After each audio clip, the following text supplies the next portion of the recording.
Olá! Você já ouviu falar em terapia assistida com animais? No Conexão Conhecimento de hoje, nós vamos mostrar como essa prática vem ganhando espaço e beneficiando pacientes. No programa, vamos falar também sobre a nova onda dos ambientes pet-friendly. Cada vez mais estabelecimentos aderem ao movimento e permitem a participação de animais em momentos de lazer dos donos. E quem nos traz informações aqui no estúdio é Ana Luísa Corsi, que é especialista em uso de animais como recurso terapêutico. E você, quer saber mais sobre o assunto? Começa agora mais um Conexão Conhecimento. Bom, para saber mais sobre o trabalho da Associação Gaúcha de Atividade e Terapia Assistidas por Animais, você pode acessar facebook.com/HTRS. Bom, e agora a gente dá início à nossa entrevista aqui no estúdio. Bom, mas antes, Ana, de tu começar a nos responder as perguntas, teve uma convidada que parece que chegou atrasada, não foi? Tu pode chamar ela pra gente? Anuk, vem aqui.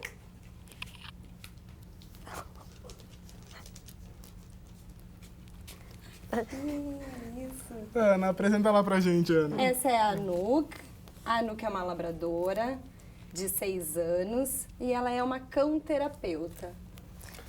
Bom, e essa mesma é a nossa primeira pergunta pra ti. Como é que surgiu o movimento de pet terapia? Bom, o movimento de pet terapia,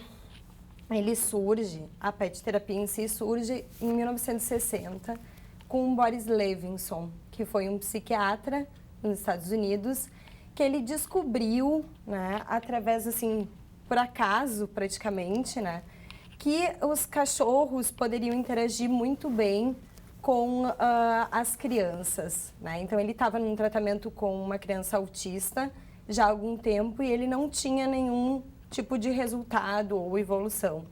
E essa criança um dia encontrou o cachorro dele no pátio e começou a interagir com esse cachorro.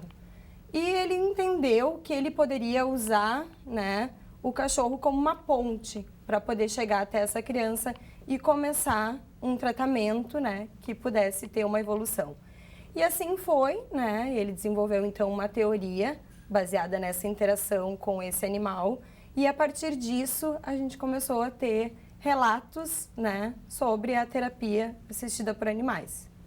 Mas isso já vem, né, depois então a gente ficou sabendo que a terapia assistida por animais, informalmente, ela já existia há muito tempo, principalmente na Europa. Então, é utilizada em hospitais psiquiátricos, né, e em hospitais pediátricos. Então, essa interação com os animais, ela já vem de um longo tempo. E, Ana, atualmente, quais são os principais casos e tratamentos assistidos por animais?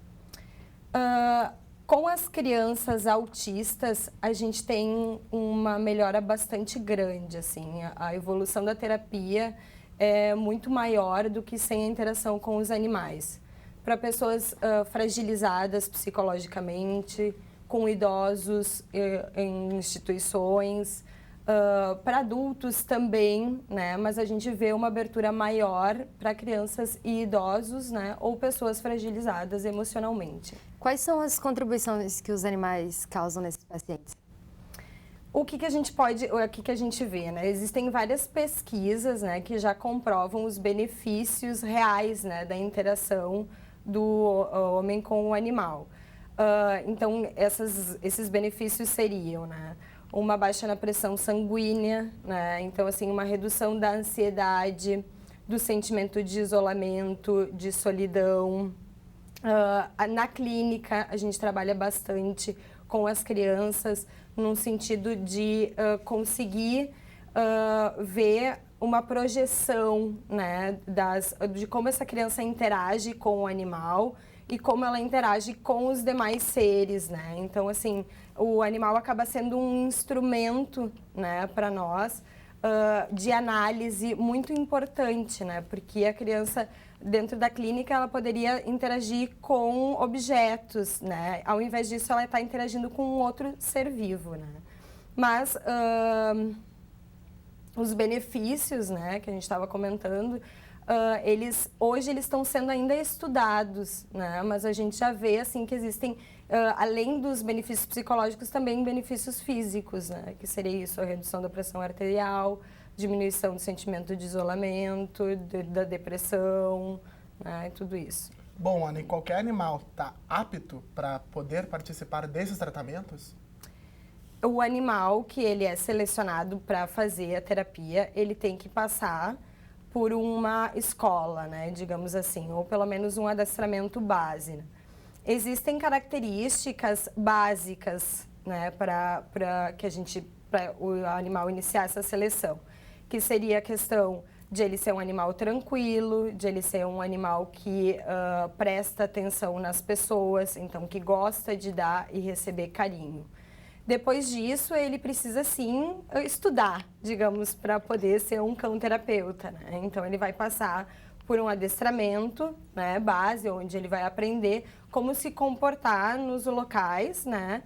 E ter atitudes de acordo com o ambiente onde ele está. Bom, Ana, tá certo. Na volta do intervalo, a gente continua discutindo esse assunto aqui no estúdio, não é, Fernanda? Sim, Jaime, tem mais bate-papo com a Ana e a Nuki. É logo mais, a gente já volta. Estamos de volta com Conexão Conhecimento. E o programa de hoje se dedica a falar sobre como a relação com animais traz benefícios para a vida das pessoas, né, Fernanda? A presença de bichos em hospitais como parte do tratamento de pacientes é comum em países como Estados Unidos e Inglaterra e ainda está engatinhando no Brasil, mas nós já contamos com alguns exemplos. Bom, Ana, a gente sabe que aqui no Hospital Centenário de São Leopoldo tem o projeto Visita Pet. Conta pra gente como é que ele funciona. Bom, o projeto Visita Pet, ele está em vigor há 1 ano, né? Em agosto do ano passado ele iniciou, e ele vem exatamente para poder auxiliar as pessoas que estão hospitalizadas a sair um pouco da rotina do hospital, né? Então, assim, a gente sabe dos benefícios, né, da interação com os animais, e a gente resolveu levar isso para dentro do hospital, né? Principalmente um hospital como o Centenário, né? Que é um hospital municipal com uma demanda muito grande. Então, a gente gostaria de poder melhorar, né, esse período de internação dessas pessoas dos pacientes dentro do hospital. Então, ele começou, né, em agosto do ano passado, com a abertura, né, com o projeto de lei que foi feito aqui em São Leopoldo, para poder permitir a entrada dos animais dentro do hospital. Então, a gente selecionou alguns animais que pudessem participar do projeto e a gente desenvolveu o projeto de 2 formas. Uma forma seria, então, que os pacientes poderiam receber a visita dos seus próprios animais de estimação.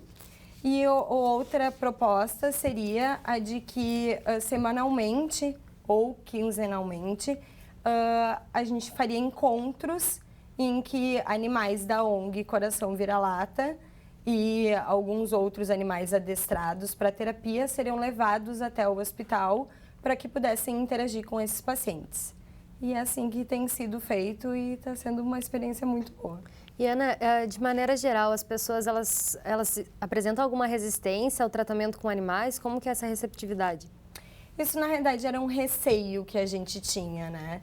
De pensar como é que seria a receptividade das pessoas, né? Dos pacientes que estão ali por um motivo de saúde, né? Muitas vezes bastante preocupados, né? Ansiosos. E a gente se surpreendeu bastante, porque o projeto foi recebido de uma maneira muito boa, né? Claro que sempre tem uma preocupação de saber que a pessoa tem que estar apta a poder receber a visita do animal, né? Ou fazer essa interação com o animal. Então, a gente sempre depende do médico, da avaliação, né? Do médico, do paciente, de uma liberação, no caso, né? Que esse médico possa liberar o paciente. Ok, né? Ele pode, em questão de imunidade, de acordo com o que ele está tratando no hospital. Se isso vai vir como um benefício, né? Então, ele é liberado para poder participar da visita PET. Então, a gente não está tendo muita resistência porque a gente pergunta para as pessoas, não é uma coisa que os pacientes são obrigados, né? A gente pergunta para eles se eles querem participar. E daí, quem quer participar, então desce e vai até o local onde é feita a visita. Bom, Ana, quantos animais participam do projeto? Não tem um número definido, tá? A gente sempre tem, assim, alguns animais da ONG que são animais, a gente tem o Valente, por exemplo, que é um animal que foi resgatar um cachorrinho, que foi resgatado, que estava bastante debilitado, foi adotado e hoje a gente chama ele de Doutor Au-Au. Tem a Anuk, a Tabata, que é a minha outra cachorra, a Collie, que participam, né, sempre dos encontros, mas existem outros animais que também participam, né, não frequentemente, mas em torno de, vamos botar assim, uns 6 ou 7 animais, né, cachorros. Depois a gente teve também alguns encontros que a gente teve participação de animais rurais, digamos, né, então a gente fez uma parceria com uma escola técnica agrícola aqui de São Leopoldo. E a gente recebeu, então, carneirinhos, ovelhas e porquinhos pequenininhos, né? E foi muito divertido. É interessante que essa relação com os animais, ela afeta de uma maneira positiva não só o paciente, mas também toda a equipe no local de trabalho. Como que é esse envolvimento? Sim, todas as pessoas, os funcionários, né, a equipe médica, a equipe da enfermagem, todo mundo é beneficiado, né, digamos assim, porque a gente nota isso dentro do hospital quando a gente começa a chegar com os animais, né. Então, muda o clima, né, o ambiente todo se transforma, porque a gente sai daquela coisa de doença, né, de ter que estar sempre correndo atrás do tempo, uma ansiedade muito grande, de poder dar conta de tudo que está acontecendo ali. E o clima é muito mais de descontração, de alegria, então os profissionais já vêm sorrindo para nós. Mesmo que eles não tenham tempo de ficar ali interagindo com os animais, eles dão um jeito de dar uma passadinha, uma espiadinha, tem a janela e a porta ali, então dão uma paradinha, dão uma olhada, então é bem interessante, assim, a gente vê que muda toda a atmosfera. A gente conseguiu ver hoje com a presença da Nuke aqui no estúdio. Pois é sobre ela que eu quero falar agora. Ana, conta pra gente. Ela é sempre quietinha assim? Ou no centenário ela... Não, ela não é quietinha assim.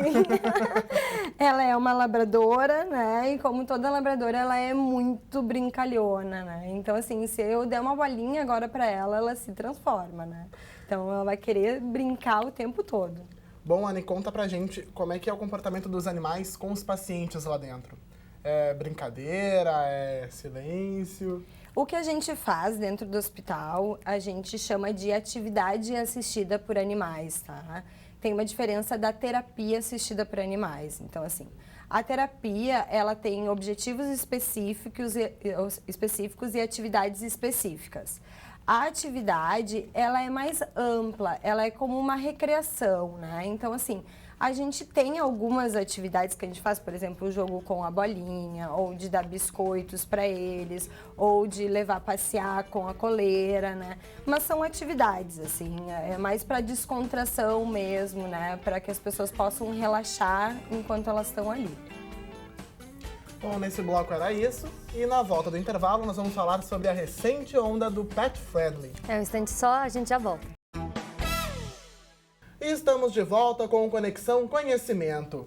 E no programa de hoje estamos falando sobre os benefícios que a relação com animais traz para a vida das pessoas. Exatamente, e agora a gente aproveita para falar sobre a onda do Pet Friendly, que vem tomando conta de estabelecimentos comerciais. A repórter Marcela Lorandi foi até o Empório Mercato, em Porto Alegre, para mostrar como o espaço permite que os animais participem dos momentos de lazer dos donos. Acompanhe.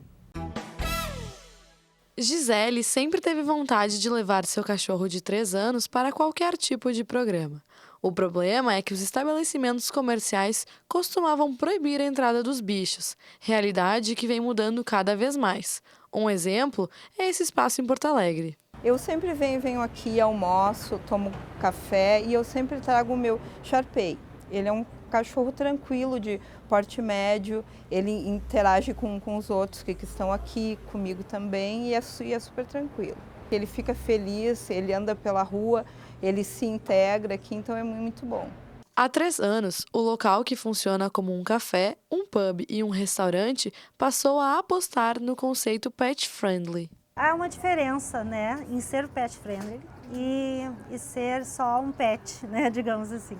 E eles se sentem super à vontade aqui, porque eles sabem disso, que todo bichinho sabe onde é bem-vindo. Não só aceitar, mas como recebê-lo também. Essa é a diferença de ser pet friendly. A gente tem um espaço fora do local interno do empório para esses animaizinhos, que é aqui na rua. E o local também não deixou de lado os cuidados necessários, como a higiene, por exemplo. A gente tem todos os cuidados, né, para receber esses animaizinhos, mas também não interferir na nossa alimentação. Trabalhar com alimentação não é brincadeira.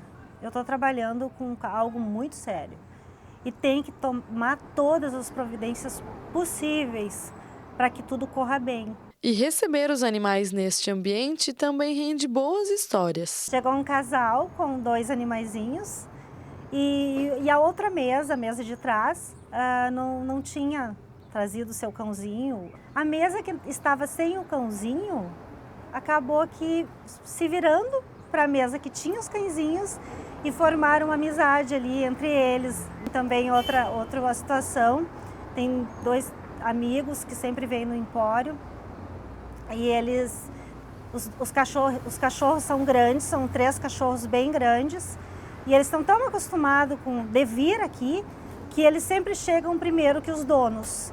Então os donos levam uns 10 minutos para chegar, eles já estão aqui nos seus lugares, como se eles tivessem uma cadeirinha para eles, sabe? Que eles chegam, tomam a água, que eles vão direto na cumbuquinha de água, cada um vai lá, toma um pouco da água e se deitam por ali esperando seus donos chegarem. Não vem só uma cliente, vem 2, porque ele é um cliente também muito querido pela gente. Muito bacana esse exemplo que a Marcela mostrou pra gente, né, Fernanda? Com certeza, Jami. E nós damos sequência aqui no estúdio à nossa entrevista. No programa de hoje recebemos Ana Luísa Corsi, que é especialista em terapia assistida por animais. Bom, Ana, explica um pouco mais pra gente como é que funciona esse conceito de pet friendly. É algo novo? Na realidade é algo novo para nós aqui no Brasil, né? Mas o Pet Friendly, ele é um selo, né? Que ele já é bastante conhecido em todo o mundo. Então, os estabelecimentos, hotéis, restaurantes que aceitam animais, né, eles recebem esse selo, né, como uma política, né, de que ali tu pode sair de casa levando teu animalzinho e ir nesse estabelecimento que ele vai ser bem recebido. E o que esse espaço precisa para ser considerado um espaço para os animais?